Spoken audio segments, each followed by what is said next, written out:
call out a name or you gossiping or you chatty patty. I'm gossiping. This is the Rumor Report. I mean, I guess we on the Breakfast Club. This is where the tea spills, right? Right. Now, Vivek Ramaswamy, you know he's running for president, of course, Republican. Now, yesterday he was at the Iowa State Fair, and he started rapping Eminem's Lose Yourself. And because of that, Eminem said, nope, you're not going to be using my song. Sent a cease and desist and said, don't ever play my song or use my song for anything that you got. It sounds like you're trying too hard to me. That was good. No, it wasn't. That's grade A karaoke. He even screamed at the part you screamed. I'm here for it. That was good. Yeah, it sounds like you're trying too hard to be cool. Yeah, well, he won't be using that again. They stopped that immediately. Eminem does that a lot, too. He don't play about his songs. He don't play about his songs. He don't play about his names. You know, his nicknames. Mm-hmm. Gotta respect it. You build up a catalog like that. Don't be playing with my stuff. Now, Fat Joe, he was speaking to Rap Radar and explained how much that his feuds really hurt his cash flow. And he was talking about the time he was beefing with 50 and Hove at the same time, or well, around the same time. You know, I never complained and I never even said it publicly. But you know, I had beef with 50 Cent and Jay-Z. Yeah. The two most at the height of their commercial success. The two most powerful dudes in the world. Yeah. And so Reebok was going to give me a sneaker there, and they you have beef with Jay-Z and 50 Cent. Jordan too, right? Jordan too. We can't give you the deal. All this, you know how much money it's like an embargo. I'm not saying they purposely was doing it. No, Mayor's not doing a deal with you if you got beef with Fat Joe. That makes sense. You know, what people don't understand is like people will hear that and they think, 50 and Jay were blocking. But no, that's not always the case. It's just people that feel like if I get in business with Joe, then maybe 50 and Jay might not do business with me in the future. Right, again. You know what I mean? So that ain't Jay and 50 calling no shots. And also, it's like anything else. If you have problems with somebody that we're in business with, I don't want to invite that to our deal. I don't want to have that problem. I don't want to have that smoke. I don't want to have that awkwardness. So that's what happens sometimes. Yo, around that time, 50 Cent was like the Undertaker. Like, he was top troll. I feel like 50 Cent is what evolved into what Tekashi was. Like, that kind of trolling where you have a goal to, like, end something or end somebody and you harass them to that extent. Nobody's done it like 50. I can't compare 50 and Tekashi because 50 was really about that action. He was with too. the ish. That's the difference. Now, 50 was with the ish. like that's the difference. It's one thing to be trolling online. I don't know. No, ain't no allegedly. Tekashi shot from 2 streets down the block with his gangbanger friends. He did a little something. I don't remember that. I missed that one. When that happened, I missed that one. Tekashi carried out some kind of hit with them, and he's riding in the car with them. Oh, yeah, I remember and that. He passed the pistol. He didn't shoot it, but he shined it up.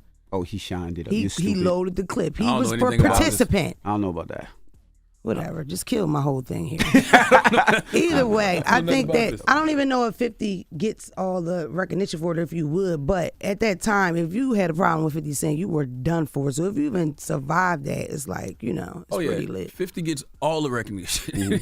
I think people are fully aware of who Curtis Jackson is and what he's about. Yes. Now, if you thought Love and Hip Hop was real and it wasn't a dressed up show, well, Amara La Negra, she talks about how she had a fake romance on the show and it was for ratings. Safari never said y'all was in a relationship either. I've been single since the father of my kids, and I haven't had sex since the father of my kids. Mama mira, listen, let me put it this way. I'm a pretty smart girl. I believe that I am. I have come this far because I think I'm pretty smart. I get hired to do my job and I do what I have to do. I do it well. We have good ratings. And with that being said, I have accomplished my mission. Now, if after that you want to believe whatever it is you want to believe, that's on you. And as long as you give us those ratings, I'm going to give you what you want. This is stupid.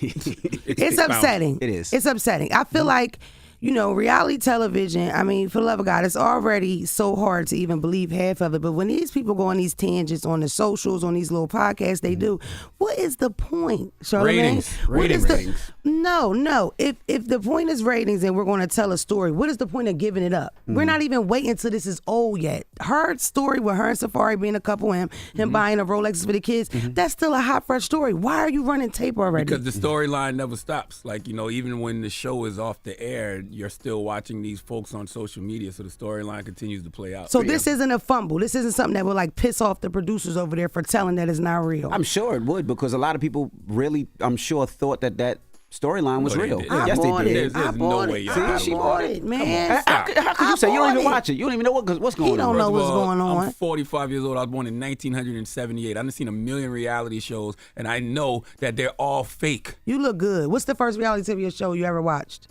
Let's When see I if you ever really watched watched. The Real World back in the day. They What? New Yes. York. Oh, no. Remember? And they had the No, The racist Real cowboy. World. New York was the Oh, yeah, city, yeah, right? yep, the first yep, city. yep, Yeah. yep. I was 9 watching that. But the one that really got me, that I loved, Flavor of was Love? Making the Band. No. Oh, Making the the Band. Band was the one that had me. Making the band. Walking You didn't watch for that Flavor of Love though? cheesecake. Yeah, I watched Flavor of Love, but that was later. That was You know later. what I mean? Making the band was first when they walked for the cheesecake. Yeah, Making the feel Band was like Making the before Band was Flavor before Love. Flavor I would Love. Was it? believe so. I feel like I it was. don't know. Or maybe around the same time. thought- Nah, it had to be because Find out, Chappelle's show Envy. was still on. Yeah, Making the Band was Because definitely I thought before Flavor of Love was first with New York, and that was like the big thing. That was like kind of the start of the reality wave, no? No, the white boy did it first, the rock and roll guy, and then Flavor of Love was the You're Negro right. version. You're right. Nah, the white boy did it first. What's his name? What was that family called? Heartbreak Kid. Heartbreak Kid. Heartbreak Kid. Oh, Brett Michaels. No, Brett one of Michaels, them. right? No, Yeah, not Brett Michaels. the wrestler. The wrestler. I'm totally wrong. No, but he who was a cares? rock It star. He was a sounds rock good. star. He was a rock star. Why can't we just run? We're in the radio. We can run with the story, and they make it believe it. It was the Heartbreak Kid. He's the I can't first person to remember. ever Yeah, do it don't matter. reality We, television. you should get white people wrong on purpose. And what about the You other feel me? family, the other rock and roll family? Remember, it was like The five of them. Osbournes. The Osbournes. Yeah, that was a I good remember joint the Osbournes. I used to too. walk the Osbournes. All I'm saying is it shouldn't surprise anybody that reality TV is not real. And, second of all, you could tell people it's fake, and folks still gonna watch. Bring back real reality television. It's never been. The real world was real. It's not real in the way of they're putting these people in situations that wouldn't normally be together, wouldn't Yes. normally know each other, but at least make all the factors real so we can get something real out of this content. You know what I mean? Versus you just making up the story. I personally, as a Love and Hip Hop watcher, I loved New York. I loved Chrissy and Jimmy. I loved the whole thing. I feel like that they could have did so much more with that show because there is love in hip hop, and we do like to see representations of us, or especially if you come from the hip hop world. I feel like when they got into the whole regurgitated storyline, and we're going for another Stevie J, and we're trying to find another Jimmy, that's when it got corny. Absolutely. It could have been so much better if they let them people live their real lives and keep it fresh and funky. What if their lives Call are me, boring? I'll do it. Call me, I'll do it. You want to do Love and Hip Hop? Nah, they called me. We talked about it. They pay you like $300. Yeah, they give you like $300, and it was cool. We had a couple conversations, and then they were like, "Oh, your story's so motivational, so positive." But Where's the drama? But our viewers like something a little more real. Who are you gonna Exactly. fight? Who are you gonna fight? They wanted my baby father's information. I was like, "That's where I draw the line." Damn. No. All right. Well, Brett Michaels.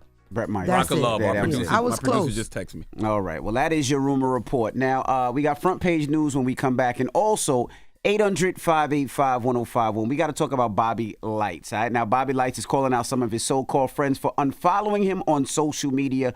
So let's have this conversation when we come back as well. 800-585-1051. If someone unfollows you on social media, does that put your real life friendship in question? Let's discuss, and then we'll come back. It's the Breakfast Club. Good morning. Wake that ass up. In the morning. The Breakfast Club.